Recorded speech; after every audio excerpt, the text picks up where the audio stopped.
மாவட்ட ஆட்சித்தலைவர்கிட்ட போய் மனு கொடுத்தோம். காரணம் என்னன்னா திமுகவுடைய முக்கிய நிர்வாகிகள் கடை கூட ஏலம் வரல. பஸ் ஸ்டாண்ட்ல வந்து ஒரு 20 கடை ஏலம் வரல. புதிதாக கட்டியிருக்க வணிக வளாகத்திலையும் ஒரு 20 கடை ஏலம் வரல. இது சம்பந்தமா மாண்புமிகு நம்முடைய மாவட்ட கழக செயலாளர் கழக துணை பொதுச் செயலாளர் நட்ட விஸ்வநாதன் அவர்களின் ஆலோசனைப்படியும் நம்முடைய கண்ணனோட ஆலோசனைப்படியும் மாவட்ட ஆட்சித்தலைவர்கிட்ட நாங்கள் மனு கொடுத்தோம். ஆனா மனு கொடுத்தோடனே மாவட்ட ஆட்சித்தலைவர் பார்த்துட்டு அசுவார், என்ன இந்த ஊர்ல இப்படி செய்யறாங்க, ஏன்னா இங்கிட்ட ஒரு 20 கடை, இங்கிட்ட ஒரு 20 கடை, 40 கடை, 40 கடையை விட்டுட்டு ஏலம் அறிவிக்கிறாங்க. அப்ப அமைச்சர் சுதாகர்லாம் போயிருக்கப்ப அமைச்சர் ஸ்ட்ராங்கா சொல்லிட்டாங்க, நீங்க ஏலத்தை நிப்பாட்டினா பாருங்க, இல்லாட்டா அதிமுக சார்பில் பெரிய போராட்டத்தை நடத்துங்க, அதனால ஒண்ணு கவலைப்படாதீங்க சொல்லி அனுப்பிச்சாங்க. ஏன் இதை நான் இப்ப இதுக்கு சொல்றேன்னா, இன்னைக்கு இருக்க சூழ்நிலை ஒரு பக்கம் கரெக்டா பூரா தோண்டி வித்துக்கிட்டு இருக்காங்க திமுக. ஓனா கரடு வந்து 3/4 காலி ஆயிடுச்சு. ஒரு 4 நாளைக்கு முன்னாடி திமுக ஒரு முக்கிய புள்ளியோட சின்னம்மா மையன் ஒரு 6 ஜேசிபி வச்சு மலையை தோன்றாரு. அதை போய் தடுத்தோம். தடுத்து அது ஒரு இது பண்ணானே அப்ப இதை நிப்பாட்டி வச்சிருக்காங்க. 2வது வந்து இப்ப கடை ஏலம் இன்னைக்கு 24ஆம் தேதி நடக்கிற மாதிரி இருந்துச்சு.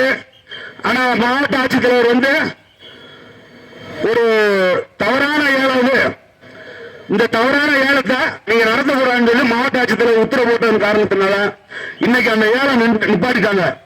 நாங்க என்ன சொல்றோம்னா, ஏலத்தை வந்து கட்சி பாகுபாடு இல்லாம நடத்துங்க. நீங்க வந்து இந்த போற முறை உங்களுக்கு காலம் நெருங்கிருச்சு. கடைசி கட்டத்தில் இருக்கிறதுனால திமுக இருக்க அனைத்து நிர்வாகி அதனாச்சும் பிடிக்கணும்னு ஆசைப்படுறான். இதை பிடிக்கலாமா, அதை பிடிக்கலாமா, அதுல தப்பு பண்ணலாமா, இதுல தப்பு பண்ணலாமான்னு. இதனால மார்க்கெட்ல வந்து ஏற்கனவே பழைய கடைக்காரங்களுக்கு கடை இருக்கு. அவங்கள்ட்ட பிராமிஸ் பண்ணித்தான் நீங்க கடையை எடுத்தீங்க. இன்னைக்கு அந்த கடைக்காரங்களுக்கு கடை இல்லைங்கிறீங்க. கடை இல்லைன்னு போட்டு திமுக கவுன்சிலருக்கு ஒதுக்கி வச்சிருக்கீங்க. ஒரு கவுன்சிலருக்கு 2 கடை.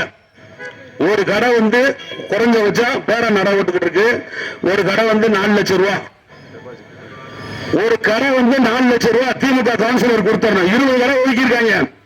மெயினான 20 கடையை ஒதுக்கி வச்சு ஒரு கடைக்கு 4 லட்சம் ரூபாய் கவுன்சிலர் கொடுத்தரணும். கவுன்சிலர் எந்த பேரை சொல்றாரோ, நான் இது வந்து பொய் இல்லைங்க, நீங்க வந்து அந்த ஏலம் அறிவிப்பு நோட்டீஸை பார்த்தாவே உங்களுக்கு எல்லா உண்மையும் தெரியும். காரணம் வந்து இந்த ஏலத்து நோட்டீஸ்ல 40 கடையை மறைச்ச ஈஓ வந்து வன்மையா கண்டிக்கிறான். இது ஈஓ வந்து இப்போ வந்து அவங்க கடைசி கட்டத்தில் இருக்காங்க. அவங்க எதை வேணாலும் சொல்லுவாங்க. திமுக நிர்வாக அதிகாரி நீங்க தான் அதை சரி பண்ணணும்.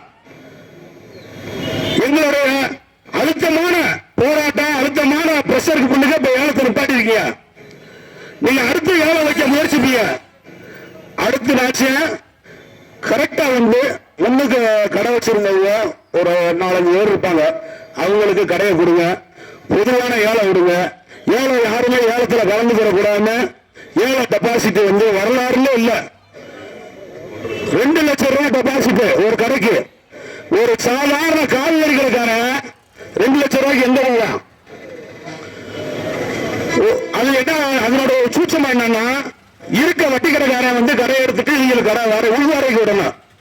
அதுக்காக இந்த கேடுகட்ட திமுக நிர்வாகம் இப்படி செய்யுது. இதை வன்மையா கண்டிக்கிறோம். இது வந்து தவறான முன்னுதாரணம். இப்ப நாங்கெல்லாம் இருந்தோம், பேரூராட்சி நானு பாண்டியெல்லாம் இருக்கிறப்ப ஒரு 25,000 ரூபாய் டெபாசிட், ஒரு கடைக்கு 25,000 ரூபாய் டெபாசிட். 25,000 ரூபாய் ஒரு டெபாசிட் வாங்கி ஏலம் விட்டா பெருவாரியா ஏலம் நடந்துக்கிட்டாங்க. ஏலத்துல நாங்க ஏலம் விடுறப்ப 1,30 லட்சம் ரூபாய் பேரூராட்சிக்கு வருமானம். நல்லா யோசிச்சு பாருங்க, 1,30 லட்சம் ரூபாய் பேரூராட்சிக்கு வருமானம். இந்த 4 ஆண்டு காலமா இந்த ஊரக உள்ளாட்சித்துறை அமைச்சர் எங்க இருந்தாரு?